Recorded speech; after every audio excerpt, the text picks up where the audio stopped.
There we go. I see the recording alert. Great. We're all Yeah, good. sure it is. Yeah. Perfect. Okay. Well, Valerie. Hi.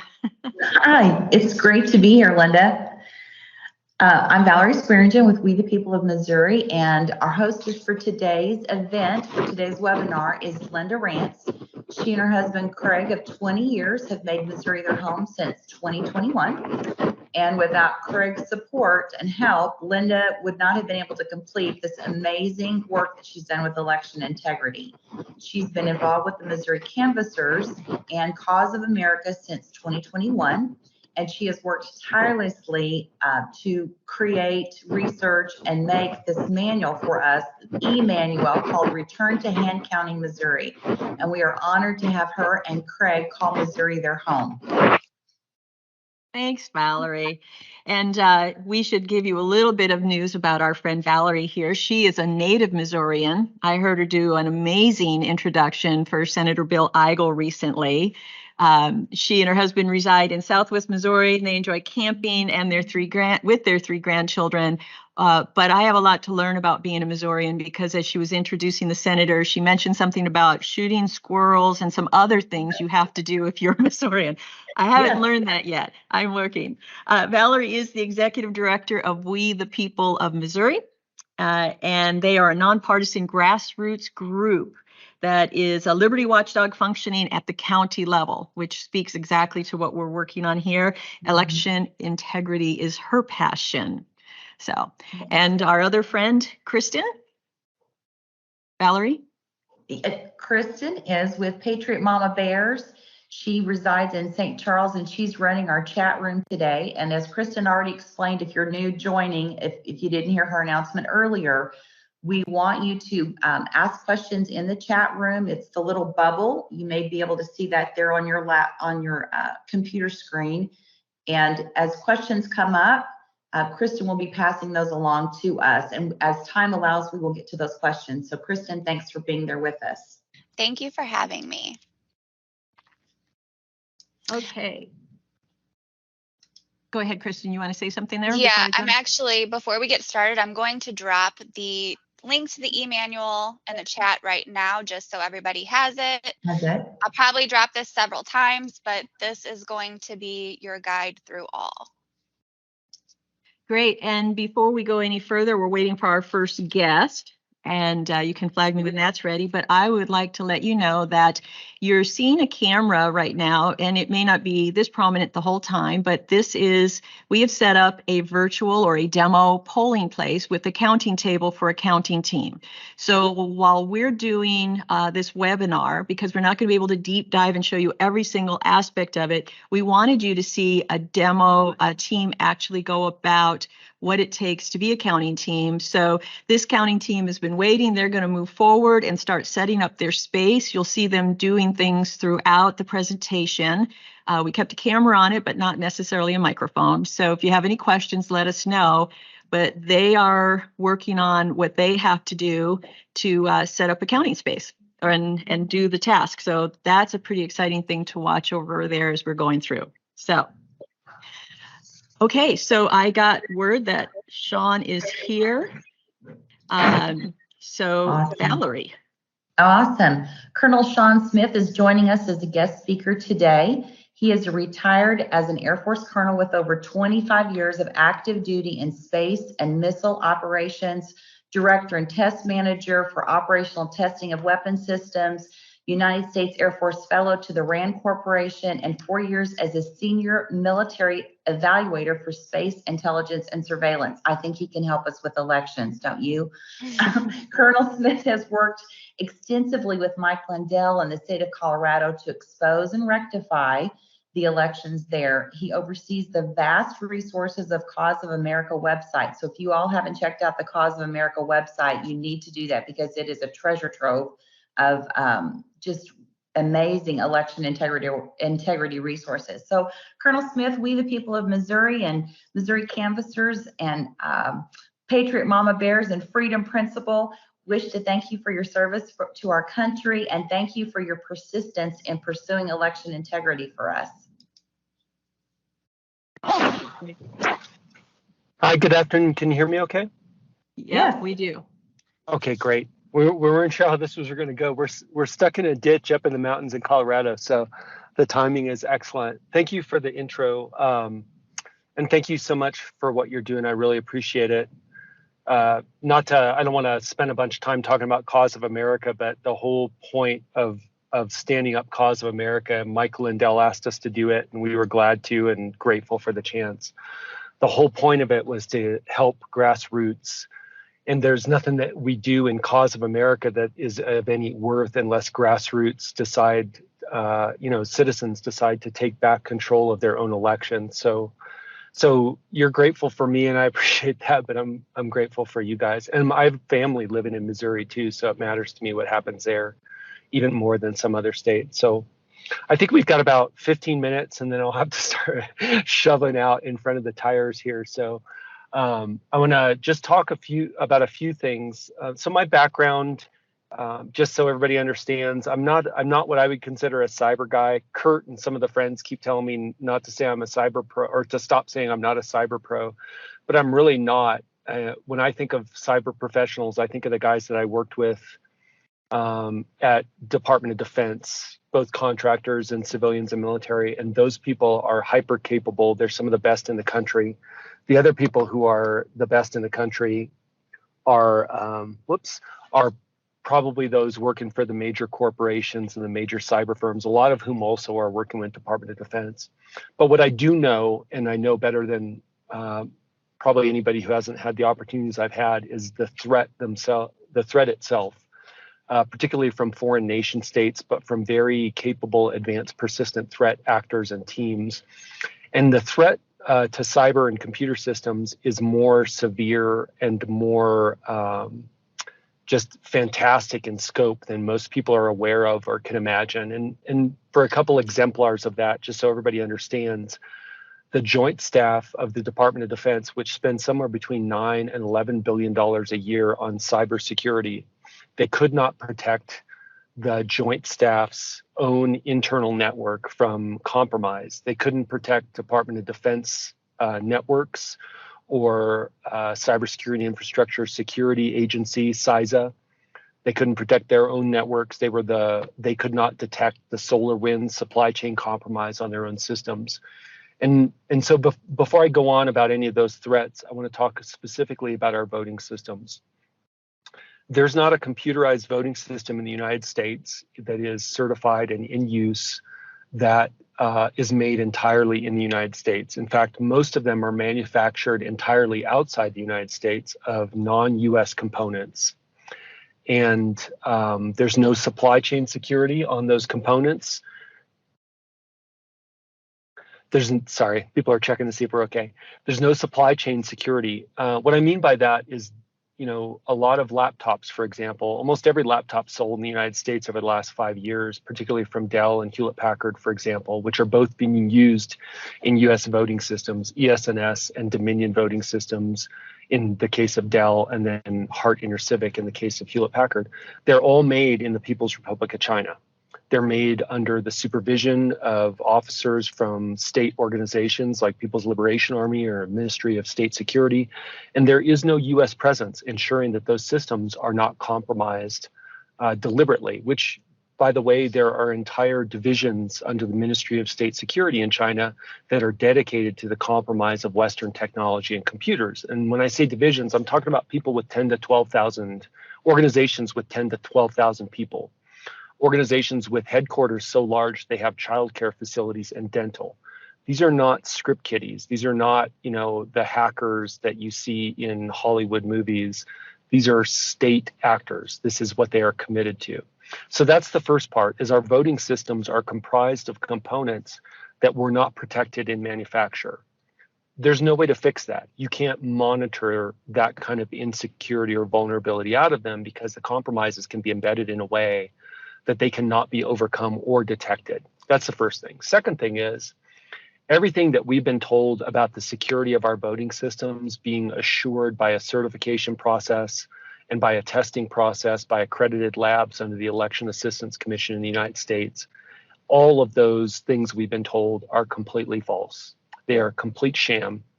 I didn't know it until I started researching it, but my background is in operational test. I mean, my operational background is in space and missile operations, but the significant additional duties that I was responsible for beyond planning were operational testing. And then my last 4 years at the Department of Defense were overseeing the operational testing of essentially all Department of Defense space systems except for satellite communications. So the global positioning systems that aircraft use, that you're using to navigate every day, that military forces use for everything from platforms to munitions, that was under my portfolio. Space weather systems were under my portfolio. Space-based infrared systems for detecting ballistic missiles. Very serious, very critical, high-profile systems. I understood the threat to them, and I understood how to properly test them. And on that basis, I can tell you with absolutely zero doubt, and this was before I talked to Clay Parikh, and I'll get to him, with zero doubt that our systems have not been properly tested. And what I mean by that is, in order to even have a hope of a chance of detecting any kind of compromise that's been embedded in the voting systems in those computers, you have to test them rigorously, and our systems are not rigorously tested. They're doing very basic compliance testing. It's essentially standards that have been set in a committee, which is largely comprised of the industry representatives. So if you want to know why we still have wireless connectivity in our voting systems instead of having it prohibited by law as it should have been 20 years ago, the reason we still have that is because the industry representatives to the Technical Guidelines Development Committee have made sure that those are the recommendations coming out of the Election Assistance Commission. In addition, the people that they have representing, and they're required by law to have National Institute of Standards and Technology representatives as the chair and the technical advisor to the Technical Guidelines Development Committee for our voting system standards. Those chairs that have been coming over are not computer science people, they've been physicists. So I knew when I started reading the test reports that our systems were not properly tested. Now that I've talked to Clay Parikh, the gentleman who testified down in both of the Arizona trials and testified down in Alabama, Clay Parikh was an Army cybersecurity tester, penetration tester, and then he worked in private industry. And as a side gig, because he was interested in it, he was doing contract work as the only security tester for voting system testing labs for Wiley, NTS, and then ProVNV testing labs. For 9 years, he did it. And what he has said in his sworn declaration is that they would not allow him to test to the standards and using the approaches that he would have used in the Department of Defense for those critical systems. And when he did test, he found vulnerabilities quickly, like replete vulnerabilities. He was able to hack into every single voting system he ever tested. And we're talking about probably on the order of 100 in that time. These are voting systems in use in the United States right now. He was able to hack into every single one of them within 5 to 10 minutes, some as little as 2 to 2.5 minutes. And after he found those violations of even the very weak standards that we have, which, by the way, no voting system in the United States is certified to a standard newer than 2005. So think about how much has changed since 2005. We have newer standards. Our voting systems are not certified to those standards. So those systems, when he identified the violations and compromises and vulnerabilities, they never came back for retesting to verify that any of the vulnerabilities were mitigated. They would just be certified. So that was all I needed to know that we are completely unprotected. I've looked at the composition of the systems. I've looked in detail at the configuration of the systems, the components embedded in them. I've looked at the software that they're using. I've looked at the thousands upon thousands upon thousands of vulnerabilities that have been publicly identified in the software and hardware components in our voting systems. With all of that vulnerability, all of that failure, that Potemkin village of supposed protection afforded by certification testing, we have no protection whatsoever. Now imagine we then take those voting systems and we put them in the hands of public officials who do not have a cybersecurity or technical background. They have no hope of protecting those systems. If you took a computer system, a generalized computer system like those, and put them in a Department of Defense mission, we would not trust them for a critical function at all. If we had to trust them for something like administrative functions, they would be monitored 24 hours a day. not just by tuned cyber defensive tools like intrusion detection and protection systems, but by cyber professionals that would be monitoring for like heuristic changes. In other words, changes in behavior patterns over time. So if they saw a computer running an application it shouldn't be running, they would immediately cut that system off from the network and isolate it and then send somebody to investigate. We have none of that with our voting systems. We are putting these unsecure systems, these unsecurable systems in the hands of public officials who do not have the expertise or the skill level or the knowledge to be able to secure them or protect our elections conducted on them. And we're doing it because this whole industry of the voting systems, the political parties, the National Association of State Election Directors, National Association of Secretaries of State, International Association of Government Officials, which is like the national level association for clerks, for counties or parishes. And then the nonprofits associated and sort of entangled with them, like Electronic Registration Information Center and the Center for Election Integrity Research. All of those organizations have reinforced this centralized, computerized technocracy, and it is depriving Americans of control over our elections and therefore over our country. It's not our only problem. We have problems with voter registration. We have problems with ballots. We have problems with ID. But we will never have an election that is either transparent or that we can trust on a computerized or electronic voting system. So let me just pause there and see if anybody has any questions or if there's anything you want me to cover. I'll be happy to talk about reasons why we shouldn't ever trust any of the voting system vendors. For example, the system that was in use in Georgia that was subject to the case in Curling versus Raffensperger, they handed one of the Dominion voting systems, ICX or ImageCast X systems, to Professor J. Alex Halderman, University of Michigan. He immediately found, within 2 weeks, he found 9 critical vulnerabilities. He tried to notify the voting system vendor. He tried to notify CISA. Neither one of them would accept his notification, neither one of them. It was over a year before CISA finally published their ICSA or Industrial Control System advisory about those 9 critical vulnerabilities in the ICX systems.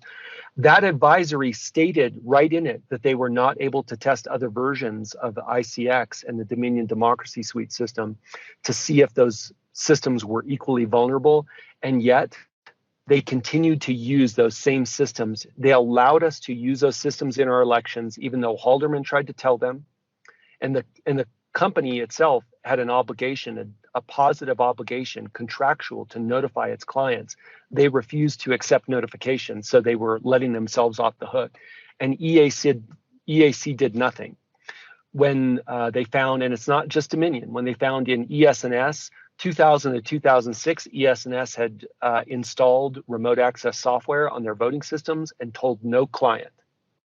2007, they were sued in California for fielding untested, uncertified systems and lying to the counties that they were using the systems about those systems. ES&S had a problem with their hashes not matching down in Texas. Well, those affected a lot more than just Texas. And the EAC and ES&S collaborated to produce what they call an engineering change order that sort of whitewashed it, but it didn't solve the problem. No public official in the country using those systems will have any idea whether their hash is actually verifying that they have the proper certified software installed. I could go on and on. I could give you a long list. Nothing has changed with these companies. I wouldn't trust any of them. I do not trust any of them. And I'd be happy to say that in court in front of them and explain exactly why and ask them to defend themselves. So I guess my bottom line, let me stop then, is to say we have good reason not to trust these systems and their vendors. We have no reasons to trust them. We should not trust them. We should return control of our elections to our citizens. And from what I've seen, the best and only way to do that transparently is to hand count in front of the citizens, to record it, let anybody watch it. All those voting processes and election processes belong to us. And until we take back our elections, the country really isn't ours anymore. So let me just pause there and see if anybody's got questions or if I've exceeded my time. You've done great, Sean. It's so great for you to be here. Going back to your comment about the Dominion, the 9 vulnerabilities, I think it's important for Missourians to know that we sent out a sunshine request. So in Missouri, the counties can use different equipment. We have about 24 using Dominion. We have 1 or 2 using ES&S or Hart InterCivic, and the majority are using Unison. But our sunshine request asked, with these vulnerabilities that have now come out, what have you done to mitigate? The question, what did you do? And not surprisingly, but maybe more heartbreakingly, most of them wrote back and said, well, one said, it was just a suggestion. It wasn't really something we had to do, or we follow the law. A lot of them had to actually go to their vendor and ask the question to say, well, did we do anything? Because as you've said, these are complex systems that we can't count on the clerks to actually be managing and taking care of for us. So that really speaks to it. And I do, because of this whole thing being about hand counting, and we wanted to get you in because you've set up a great stage for us to talk to people about how important it is for Missouri to return to hand counting. This is not something new. There was hand counting before. This is a return to hand counting for all the reasons you laid out. And I just so appreciate if there's anything that you know about Unison that you want to throw in there, because most of our people are dealing with clerks using Unison. I think that's probably the other most helpful tidbit for them. Well, I think everybody should look. So Unison ownership.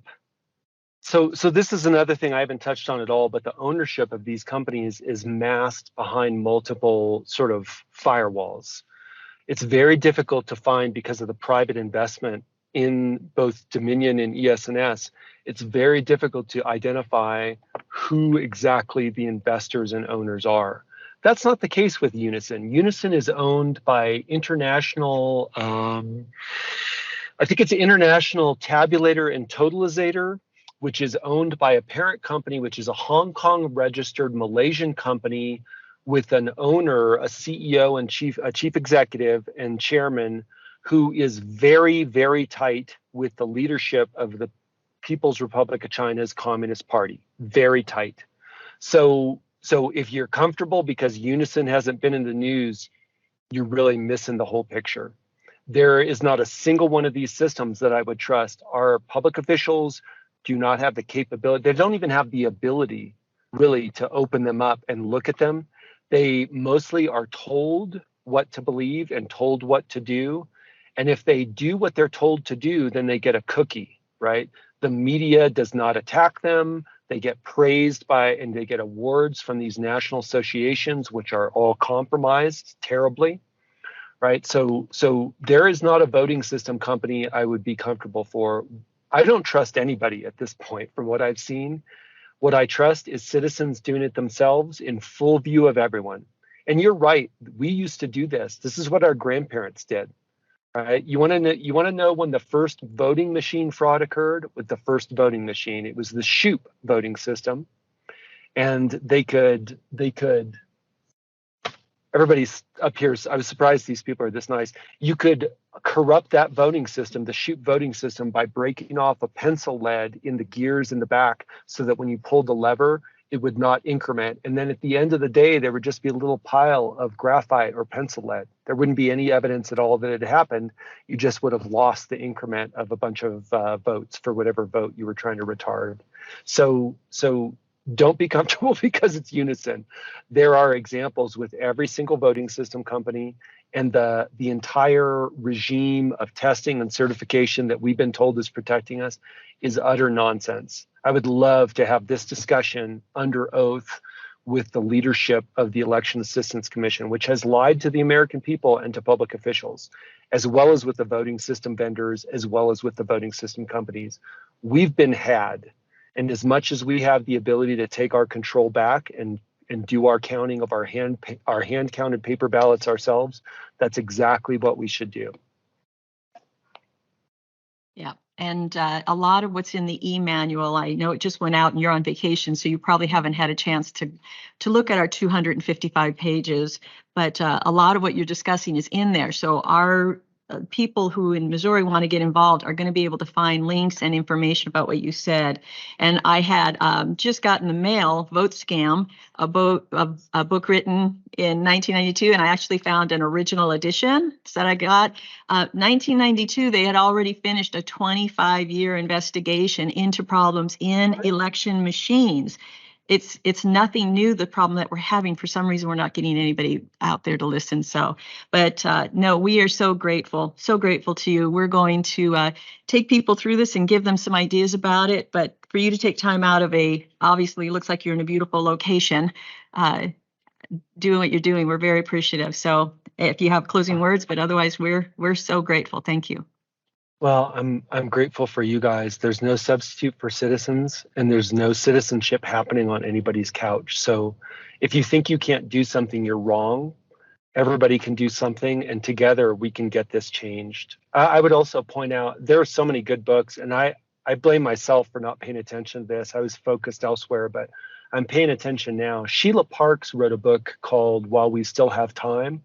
Now, she's interesting because she's a PhD educator. She wasn't involved at all. So you've got block box voting, you've got While We Still Have Time, you've got Vote Scam.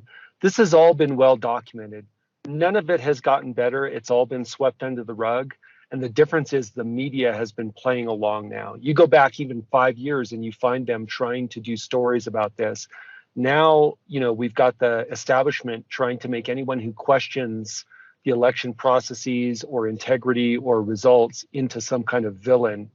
But this is our country. It is our right. We can change it. You guys are doing exactly the right thing. What you've done, Linda, is going to be so helpful to so many people. We have people up in Nebraska, also in South Dakota and North Carolina and Texas and Florida. They're all working on legislation, and we're going to share it all. So if we've got it, or if you want to give it to us to share, we will do that. If we can help, let us know. But thank you all for what you're doing.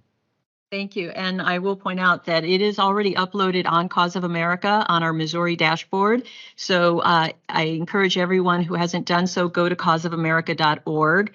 Sign up. You have to go in the little button in the upper right corner to do a registration, not just a offer to help, but do a sign in, and you'll have access to thousands of documents that the Cause of America team has put together where you can research anything of this information. It's not intended as a social media site. Some people are like, oh, I don't want to be on another thing where I get whatever. This is a resource center, and it is a tool for grassroots and for citizens to come and learn about their elections. So Cause of America, a great place to be. So we're glad to be part of that too. So thank you so much, Sean. Really appreciate it.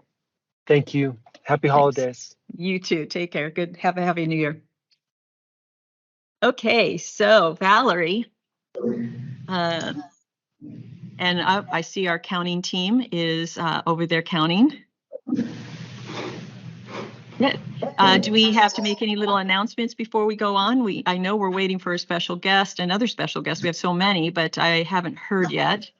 The only announcement I would say, sorry, there's been some really good questions in the chat so far, and I'm going to make note of this. We are going to try to create some kind of FAQ at the end also. But we can't address every single one, but we are taking note. Awesome. So Linda, walk us through a little bit while we're waiting on our special guest, some of the purpose and goals of the e-manual, and I love that name, by the way, and where we left off and how we kind of can get back on track as far as returning to hand counting. Great, thank you.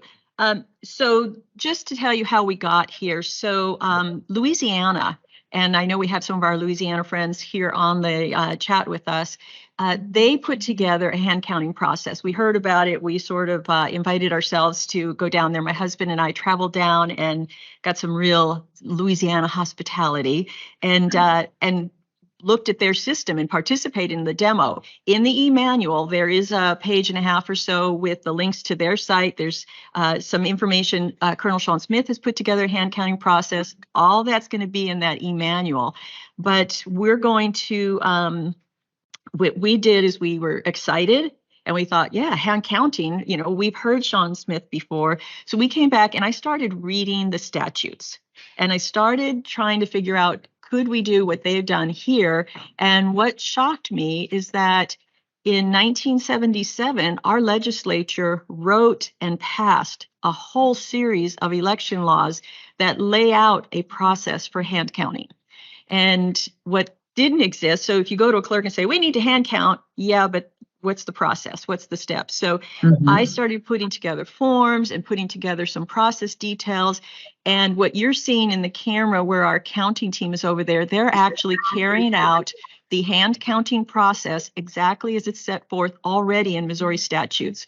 We don't even need a law to make that happen. We don't need to change anything. It's there since 1977. So what we're talking about today, and I'm going to do a quick screen share here, and somebody can just jump in if we have to jump out for a guest, just let me know. So the e-manual that all of you had access to is called Missouri Elections Return to Hand Counting. And it is meant to be a resource tool for you. So there's going to be some sections we're going to walk through. I'm going to jump up over here to page 15, which is going to give you an idea of some of the background. So I'm a person who likes to explain things by telling stories or to kind of give some comparisons to make you think about something. These right here are some of the stories. So as we're proceeding, I wanted anyone in Missouri who wanted to take this on to have access to all of the same information. So many of the things that Colonel Sean Smith mentioned are already here inside this e-manual. So you'll be able to get to them there. So this starts a storyline. We'll just jump ahead. Started in 1977. I'm not going to try to go through all of these for you. This is a great picture on the bottom of page 19. That's from 1944.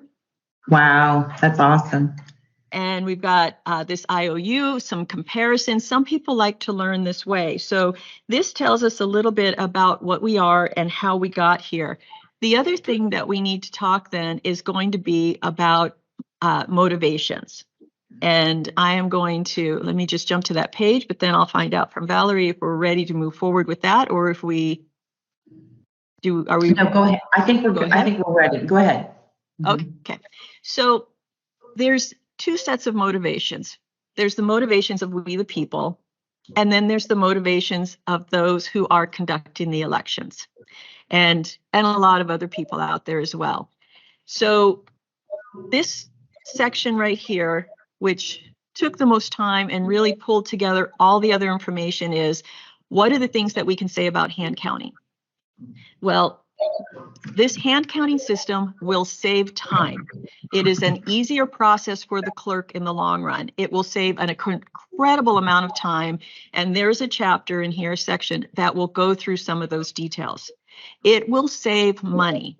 And it's not just, the obvious that the machines are more expensive than using a ballot box or something like that. There is so much money being made in the industry of elections. Yes. We will get election results on the same day. Everybody wants to think that, and that's the first thing they'll say, well, it'll take weeks. I had a clerk say in front of me, it's going to be 12 weeks before you can get any election results.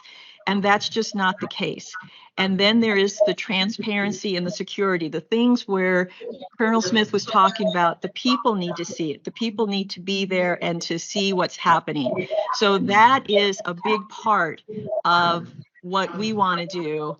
And the transparencies that we have that we want to bring to what people are doing. When you go to a clerk, and we're going to talk about action items when we get to the end of this presentation, but one of the important things to remember is that if you have a particular thing where you could say, look, we're going to save time, and somebody goes, no, but it still won't work. What's the motivation behind their refusal, their denial, whatever? That's what we need to start finding out, and we need to start addressing, and we need to be able to answer it. The e-manual is really designed to give you a lot of that information, to arm you with it. And it's meant not to be read from cover to cover in that particular sense. I mean, certainly for those who like to do it that way, but it's meant to provide a lot of the information that that you'll need. So we're just checking everything to make sure we have the right person. Okay, so let me go back to screen share real quick, and everybody can just let me know when we're ready to switch over. Sure. Sorry about that, everyone.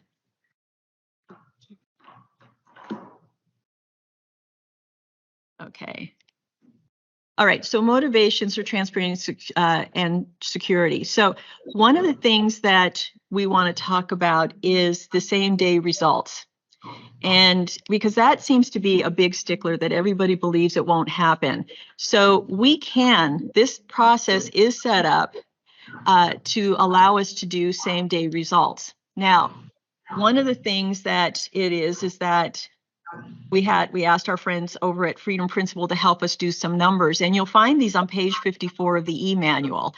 And it's going to take the different classes of county. So if you don't realize that all the counties have a different class, and that's based on how much whatever they have it's either population or money. But the big cities, the big counties are going to be the class 1. And then oh, I'm sorry, somebody's got a microphone on. Okay, and then we've got class 2 and class 3 counties. Class 3 counties being very small. But if you look at the first row in each of these classes, it says, what are the average registered voters per precinct? Sometimes it's a polling place. Some of them call it a precinct. And then taking that, we looked at the midterms in 2022 and the presidential election in 2020. And we did some math, or we had Freedom Principle do it for us, and they kind of ran through this and looked at what the average number of people would be going into a polling place. So let's start at the small end. If you've got a class 3 county, you can see that they're just averaging at their polling places around 600 people. And I know that's accurate because I'm in a very small county, and our smallest polling place had 250 ballots cast, and the largest one in just this last election had just over 1,000. You take that number and you work through it and figure it out, and that's, if you can go in there and count those ballots, 600 ballots in the polling place in the period of time. So how do you do that? Well, first of all, the statutes allow us to start counting ballots within 1 hour after the polls opening. So in law, when you're hand counting, your counters can go in there if you need them to, and the polls open at 6 a.m., they can start counting at 7 a.m. If you count from 7 a.m. to 7 p.m., you've already got 12 hours. Okay, with 600 ballots, you'd only have to count 50 an hour at most, so you wouldn't even have to do that. Now, there's a statute that allows the clerk, and we call it clerk for all election authorities. That clerk will have the ability to schedule the election judges in half days, so that they're not even out there. They don't have to work. So if your counting team, if you don't need them for all those hours that the poll is open, you can count them in for a half day. So looking at 600 ballots, if a half day of a regular election day is about 8 hours, you're still at less than 100 ballots an hour. Now, I have heard that one of the states out there has been able to follow and do 250 ballots an hour. In our state, because we're just learning and we're just putting this together, we're conservatively calculating it at between 100 to 150 ballots an hour. And you can see in a polling place with 600 ballots, that is really easy. If you move up the chain, you can see it goes up to 1,100, 1,600. And even in the presidential election in a class 1 county, you're looking at about 2,000 ballots cast at a polling place. Okay, so let's just say it's at 100 per hour, because we're going to take it really easily. That's 20 hours of counting. And that would be a long day for one team to do. But nothing in statute says it's only one counting team. So if you're looking at the video that we have, a counting team is 4 people. It's 2 Democrats, 2 Republicans. There are 2 recording judges, and then there's 2 counting judges. And they are working according to statute and doing what it is. You also see we have a challenger or a watcher in the background watching what's happening. And so with 2,000 ballots, if you had 2 teams working 8 hours each, that's 16 hours. So that's 1,600 ballots easily. And if they do it faster, or because we think it'll be more like 150, or if you feel like you need to add a 3rd team, we don't think you would need to do it. There's no reason that they don't finish counting within the hour after the voting place closes. So this is not a great battle line and when they come out with it, my answer to most people is going to be when they say you can't count them in one day, it's like, well, which hand counting process are you basing that on?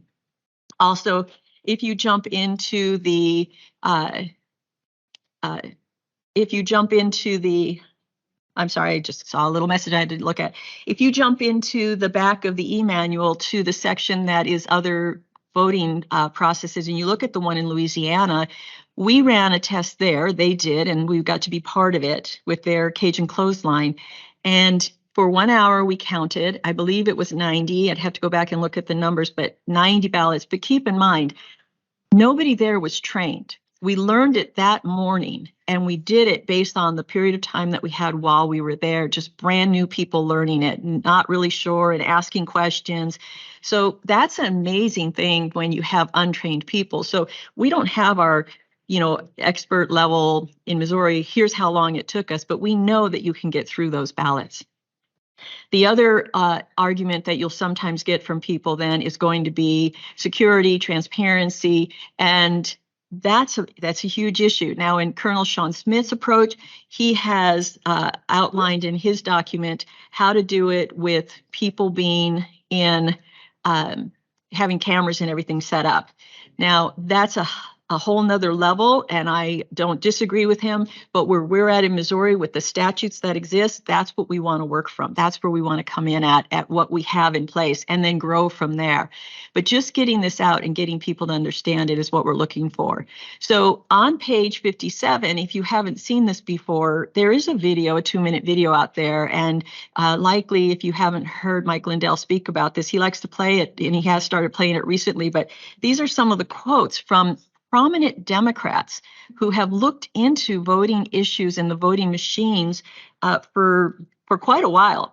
Going back to 2000, you can find video of the arguments that they're making that these machines are vulnerable. And Senator Ron Wyden is really, truly one of them, where he speaks about the issue that it's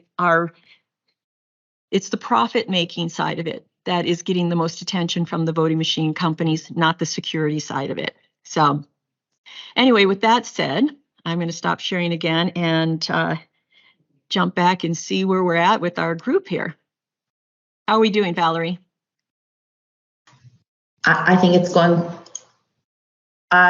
really great. Linda, thank you for that explanation. And there's our hand counting team. So just to make sure I understood you correctly, so let's say we have a very large county that has, thousands of votes cast during an election. Can they just have multiple teams that do this hand counting? It's already in law, it's already in statute, and that they can start counting at 7 in the morning. Right. Oh, and thanks, Randy. Randy Russ is from Louisiana. I saw he just put in the chat room that I believe he said 100 ballots in 40 minutes is what he came up with. So that's with, people who are not trained, where we just learned it. But yes, so Valerie, to your question. So the thing that's important about the statutes, and in the e-manual, we put lots and lots of statutes. The thing that's important to understand is there are some things that are very specific in the statute and some things that are left to the authority of the election authority. And I use the word clerk, and I say this in the e-manual because in most of our counties, it's just a clerk. There are the big cities, St. Louis, Kansas City, they have boards of election, they have directors. So there are some that it wouldn't be a clerk, but I just took the liberty of saying, when I say clerk, I mean election authority. So the clerks can take what's in statute and can take what's in the Code of State Regulations, and they can make decisions about what happens in the county because they are charged with conducting the elections. So in my opinion, and this is a great time for me to throw in my disclaimer, I have not been trained on reading statutes. I am not a legal professional of any type, but where I can take that and give you some legal advice. I am a citizen who read the statutes and came and put this information together so we can all work together. But that being said, when I read it, I didn't see anything that specifically said you are restricted to one counting team per polling place. So we have the ability, I believe, to have multiple counting teams and that they can be staggered. It says that you can assign them for half days. So we can get that in there and make that work.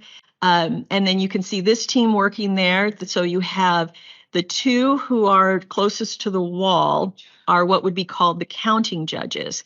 And I can see because they have a small table between them with the ballot of boxes that were delivered earlier to them by the other judges, the judges who are out there doing the working on the other the poll, checking people in. Checking people in, yeah, checking Yes, voters thank you. in. And those technically are Verifying. called receiving judges. And I should throw out there too, I say this to so many people, I forget that I don't say it all the time.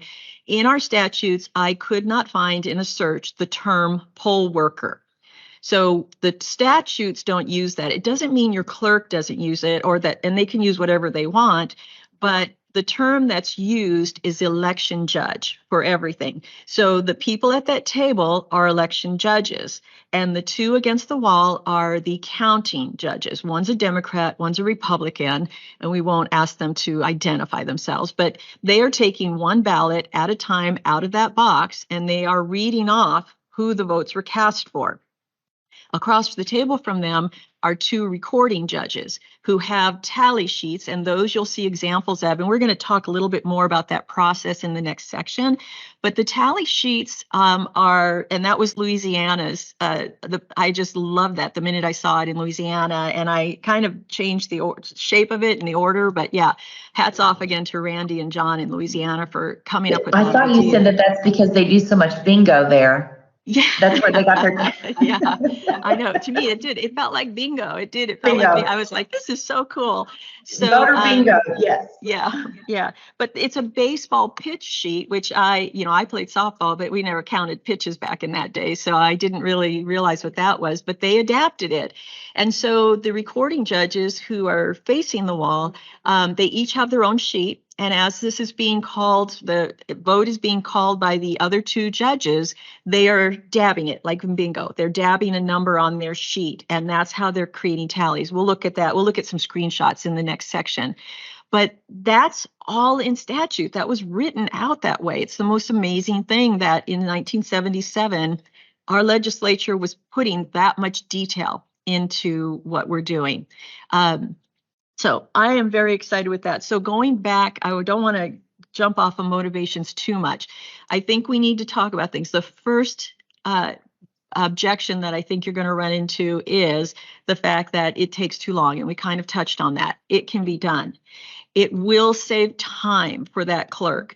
There is a list in the book, and there's so much information. Again, go to Cause of America. Just look at the manuals for operating those machines that come in. The amount of time they have to do, including all that pre-machine testing that gets done ahead of time, all of the stuff they have to do to get the machines, I'm losing the term, but they have to have them completely upgraded, updated, and secure. The software, yes. Yeah. Mm-hmm. And Colonel Smith even mentioned the fact that if this was a Defense Department when he was working on this type of thing with the space program, if those devices were that important, they would be under 24-hour security. But think about your county clerk building. Think about where those machines are maintained. They're not getting the level of security they need for what it is that they do. And I know that we have in our law that was just passed in August a new cybersecurity requirement every 2 years. But here's the question. If we need cybersecurity testing every 2 years, and we just passed the law and we're not going to test them until sometime in the next 2 years, how do we know they're not already compromised? Exactly. How do we know something already hasn't been done? And yes. We're going to go another 2 years before we even look at them. So we have a lot of issues there. But I think that, between this and the motivations and that, we are in a good place to answer any of the objections that come up. Now, what's the biggest one that's going to come up? It is going to be there's not enough people. I can't get enough election judges right now. How do you think I'm going to get enough people to help vote? And that's a legitimate issue to be concerned about. Okay, so first of all, I would say we first have to turn to our political parties. Now, I'm not trying to highlight Republicans and Democrats, but actually, if you go through the e-manual, you'll find that our statutes say that there's major political parties, they describe it, and that is the two parties that had in kind of consolidate it, the most votes in the last governor election. And in our state, that's just going to be Republicans and Democrats. So they don't use the term Republican in the statutes that I could find. And I only found one tiny little reference to Democrats, and it was because they dedicated a bridge or a highway to somebody. But other than that, all they refer to is major political parties. So right now, it's Republican Democrats. There are statutes that say that the political parties are to submit to the clerk a list of names of people to serve as election judges. And I don't know what happens in every single county, but I am aware that there are counties where that's just not happening. I've even been told that the political parties are more concerned with getting volunteers to go out and door knock for the campaigns, that they're not putting as much effort into finding volunteers to help run the elections. And that is really part of the issue, is that our political parties have abdicated that responsibility to our clerks. So the clerks have to fill those roles if they're not given enough names, but it wasn't their job to do to begin with. And so we need the political parties, one, to step up, because to make any of this work, a Republican has to be a Republican and a Democrat has to be a Democrat. And I hear all the time people say, well, they just come in and say, yeah, just put me down as a whatever. Well, they wouldn't do that so much, hopefully, if their names were being submitted through the political parties. So that's the first thing. The next thing is that when those names are put in and the clerk goes through and qualifies them or figures out who is who, we would have the burden of saying, hey, there was something that went wrong in the election because one party or the other cheated. It's like, well, that kind of goes back to the political party because you were supposed to give the names. So we need them to step up and do that. The next thing that we want to talk about is the fact that there is what's called a high school youth participant aspect of the elections. High school students who are 15 and will not have turned 18 by election day are allowed to assist at the polling places. They're allowed to assist with any election judge duties. Now, this is all subject to approval by the clerk. It also means that the school, it says they have to be attending a high school, and the high school, and I don't know the definition of high school in Missouri, I'm sorry, I'm too new for that, but the high school has to submit the names to the clerk. Now, imagine if you brought high school students in who could come and help to get some of this jobs done. I think we grow our civic-minded citizens. Absolutely, yes. And get them involved. Get them involved in the process, yes. Mm-hmm. Yeah. So that will help with getting the numbers in there. And the other thing is just we the people, right? What we're going to be working on, and you'll hear it in our calls to action, is bringing people in to help train, help get them motivated, help them see what this is. This will make it easier on the clerk. And remember, this team that's counting here right now, if this was an actual polling place, an actual election, when they're done, they're going to fill in the paperwork. They're going to tally the numbers. They're going to know what the numbers are. The challengers and watchers are going to know what the numbers are. Any of the receiving judges that are in the place are going to know the numbers. And after the polls close, they can even take pictures, as long as the clerk hasn't made a rule you can't, but they can be photographing what they see. Everything is double checked and double signed and initialed, and then they split it up and they travel back, and two clerks, one Republican, one Democrat, give the items that they're designated to give back to the clerk, and they do that, and then it's done. The clerk then will post their results. They'll do what they're doing. All the absentees can be counted back at the mail-in, and the absentees can be counted at the clerk's location at the same time. All of this can be happening.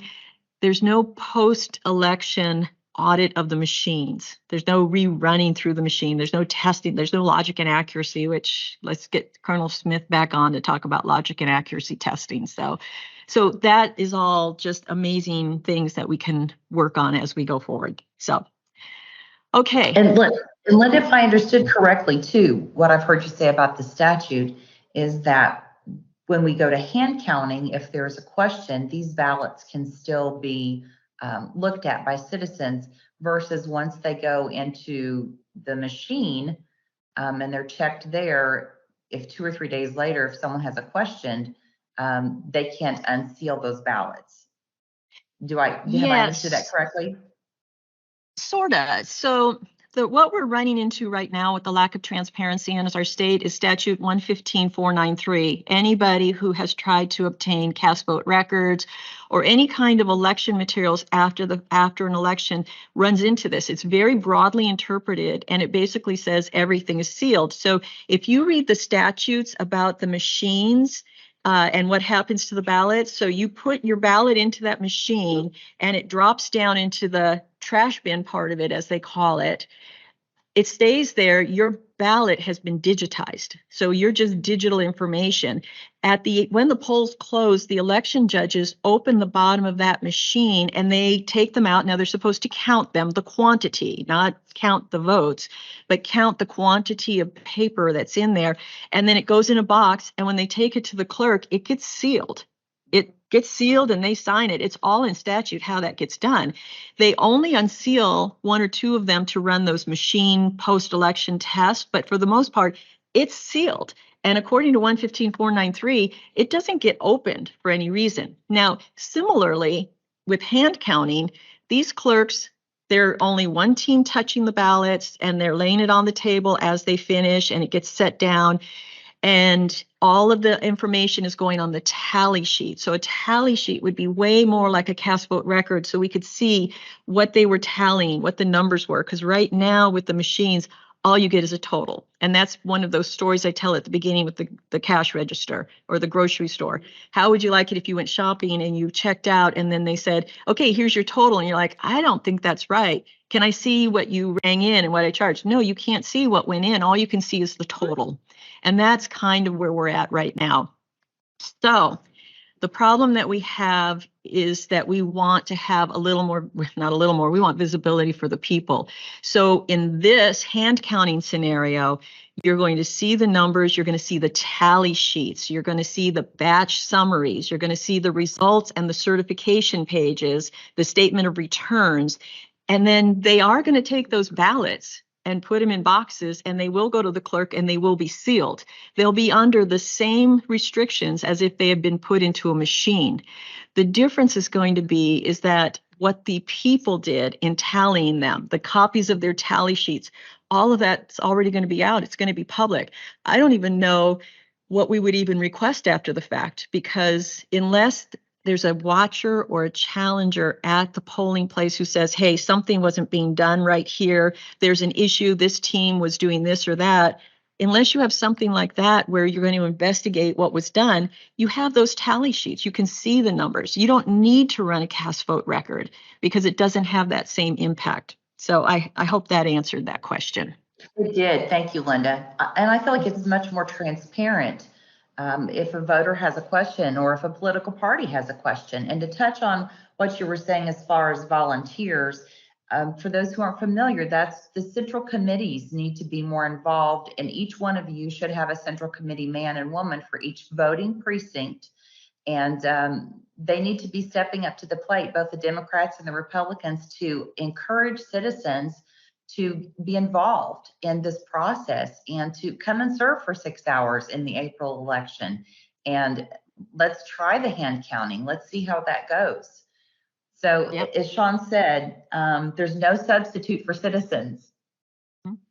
It's so true. And looking at that hand counting table right now, if that's your polling place and you have an issue with what happened at that polling place, you have the ability to actually go to your election judge, because you can go to your committee chairperson and say, who did we have assigned at that polling place? Because I don't understand. If they're assigned from the committees, if they're active in the either Democrat or Republican Party, and you bring them in, then you have the ability to actually speak to a person in your community. Now, let's go. Valerie, you reminded me about this earlier, and I almost forgot about this. in the August 28th law that just passed this year of August 28th, the new election law, there was a change made about election judge requirements. And the state now allows you to be an election judge at counties other than the county that you live in. So what that means, which is just absolutely great news, is that we may have counties where you have a clerk or an election authority who says, no, I'm not doing it, or we can't do it, or it wouldn't work.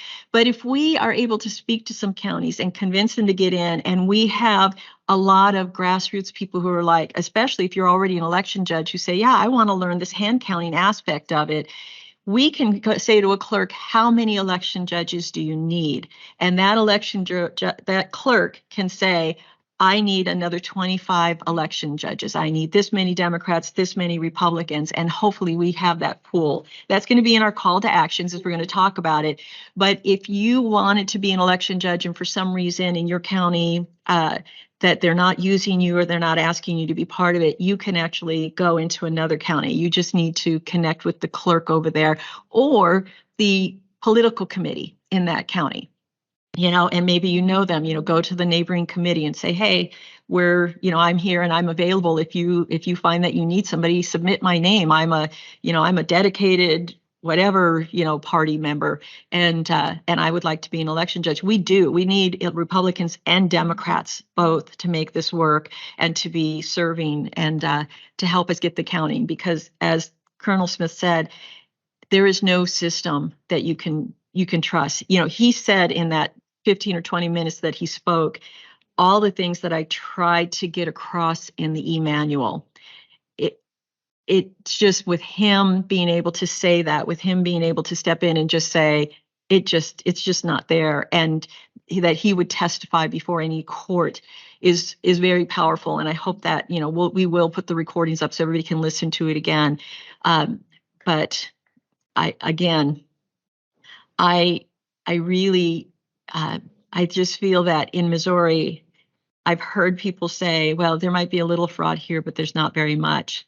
But if you go to the end of, I think it's the motivation section, and find the picture of the storm, I lived most of my life in Washington State, not all of it, but most of it. And so I know those big old mountains and Mount Rainier and that, and I'm not a mountain climber, but I would tell you, go stand, if you had a mountain in Missouri, I'd tell you to go stand on the top of it and look west and look at what's happening. Look at the coast, the states on the coast. Look what's coming this way. Look at Arizona, look at Texas, even some of the others, Colorado. It's coming this way. It's a big storm. And it's not that it's not here. They just haven't, in my opinion, needed us that much yet. They don't need Missouri yet. But when they do, it's primed. It's ready to go. It is just here and it's ready to go.